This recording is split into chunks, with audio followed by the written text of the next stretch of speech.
자, 봄을 맞아서 집안 분위기 좀 바꾸시는 분들 많이 계십니다. 네, 그동안에 쌓인 먼지를 다 털어내고 집안을 깔끔하게 새나장하고 싶은 게 바로 주부들의 마음일 텐데요. 작은 아이디어 하나로 빛깔이며 디자인이며 집안 분위기를 업시키는 방법을 지금 소개합니다. 봄을 맞이해서 집안 대청소를 하고 있는 미영 씨. 여기저기 구석구석 쓸고 닦느라 정신이 없는데요. 아무리 해도 봄 분위기가 안 나네. 싱그러운 봄을 집안으로 불러올 수 있는 방법 어디 없을까요? 여기 있습니다. 겨우내 어두웠던 집안 구석구석 봄을 불러오는 방법을 알려드립니다. 싱그러운 꽃들로 집안을 수놓을 수 있는 절호의 기회. 봄 기운을 가져오는 가장 쉬운 방법 지금 만나러 출발. 안녕하세요. 네, 안녕하세요. 네. 와, 꽃들이요. 굉장히 예뻐요. 네, 봄이라서 더 예쁘죠? 아, 네. 오늘 여기에 오면 봄을 확실하게 집안에 불러올 수 있는 방법을 알려준다고 하던데 사실인가요? 네, 제가 이 봄에 잘 어울리는 그런 꽃꽂이나 소재들 또 화분 관리하는 방법이라든가 이런 건 여러 가지를 좀 알려드리도록 해볼게요. 꽃꽂이요? 거리는 봄 기운이 가득한데 아직도 겨울 분위기 나는 칙칙한 집은 안녕.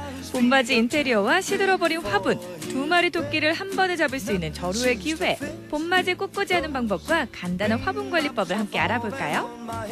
제가요, 꽃꽂이 이야기는 많이 들어봤는데요. 이 꽃을 화기에 예쁘게 꾸미는 게 꽃꽂이 아닌가요? 꽃을 꽂는 도구를 우리가 화기라고 하죠. 그릇을. 그런데 꽃은 꼭 이렇게 정해지는 어떤 그 꽃병이 아니라도 집안에 있는 어떤 그 뭐 그릇이든 컵이든 페트병이든 재활용품이든 활용해서 어떤 거든 꽂을 수 있습니다.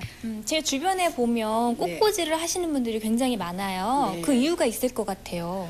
네, 꽃꽂이는 사실은 이렇게 꺾어서 쓰기 때문에 조금 마음이 아픈 부분이 있을 것 같지만 네. 사실 꽃꽂이를 하시는 분들이 그 아름다움이나 자연의 소중함 그런 것들을 더 많이 이제 느끼게 돼요. 그래서 함부로 뭐 길에서 꽃을 꺾지 않는다든가 또 한 번 더 눈길을 준다든가 더 아름답다고 느낀다든가 이제 이런 부분이 있고요. 그래서 대자연의 아름다운 그런 모습들을 우리 생활 안에서 생활 예술로 다시 재현하는 그런 부분도 있고 그렇죠. 또 어떤 그 메마르기 쉬운 굉장히 있게 문명화되고 기계화되어 있잖아요. 그런 부분에 있어서 꽃꽂이를 함으로 인해서 정서적인 안정과 또 어떤 인격의 도야를 위해서 또 굉장히 중요한 역할을 하는 부분이 있습니다. 네. 그럼요. 저도 이거 굉장히 꽃이 예쁜데 네. 꽃꽂이 간단하게 배워볼 수 있을까요? 네, 그럼요. 네. 저렴한 비용과 톡톡 튀는 아이디어만으로도 꽃꽂이를 할 수 있다는 사실 알고 이건 다 계신가요? 뭐예요? 네, 이거는 저희가 일상생활 안에서 이렇게 쓰고 보통 일상적으로 버리게 되는 것들, 그 재활용품들을 이용해서 제가 이렇게 간단하게 봄 꽃꽂이를 하는데 활용을 해봤어요. 네. 그리고 페트병 같은 것들이죠. 네. 그래서 이렇게 뭐 하나만 놔도 되는데 이렇게 또 모아서 놓게 되면 더 이렇게 풍성하고 또 이 조팝이 가지고 있는 봄의 상징적인 꽃들이 이 조팝인데요. 이런 것들은 굉장히 풍성했을 때 더 이렇게 아름답잖아요. 그리고 또 여기 보면 히아신스를 제가 이렇게 페트병 큰 거하고 작은 거 잘라가지고 이렇게 꽂았고요. 여기 네. 보면 리본을 하나 이렇게 매서 꽃병처럼 보이죠? 그래서 오, 예, 리본을 집안에 이렇게 다른 마땅한 거랑 꽃병이 안 없을 때 나오면 또 이렇게 느낌이 페트병들을 잘라서 이렇게 또 하실 수가 있고요. 그리고 이제 여기 보면 요 주스병이죠. 아주 앙증맞은 주스병인데 요즘 또 이렇게 산당화, 명자나무라 그러죠. 네. 요 꽃들이 아, 이렇게 이쁜데요. 보면 화단에 이렇게 네. 조금씩 펴 있을 때 조금 이렇게 잘라서 이렇게 해놓으면 식탁이라든가 이제 이런 거실 테이블 같은데 이렇게 작게 해놓으면 또 굉장히 또 분위기가 있죠.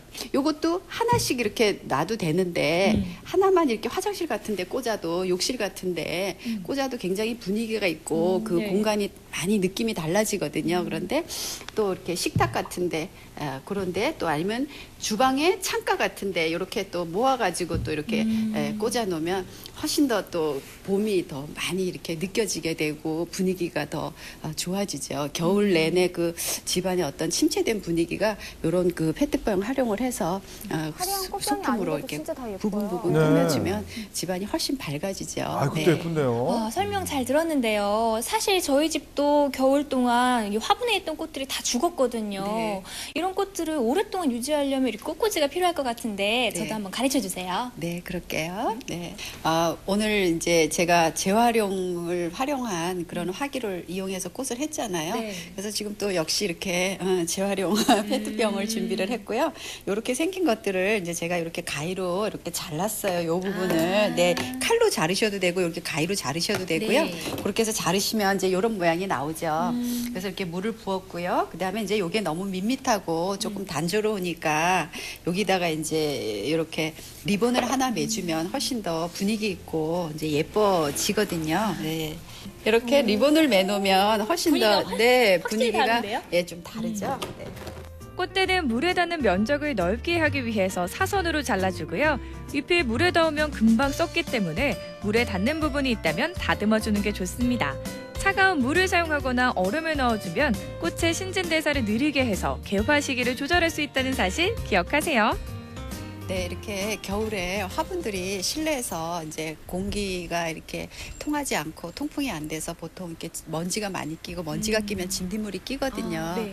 네, 그래서 이제 벌레가 낀다고 하시는 분들이 많으세요. 그럴 경우에는 이제 이렇게 수돗물 같은데 밖에다 좀 내놓으시고 수돗물 같은 걸로 싹 깨끗이 씻어서 먼지를 털어내시는 게 중요해요. 또 약만 뿌리면 거기에 다시 그게 또 거기 침치 이게 붙어 있기 때문에 또 나중에 시간이 지나면 네, 또 뭐 진딧물이 끼는 경우가 있거든요. 그리고 보통 꽃이 있는 것들은 햇볕이 필요해요. 그래서 꽃이 이제 피어야 되는 것들은 해가 드는 장소에다 놓으시는 게 좋고요.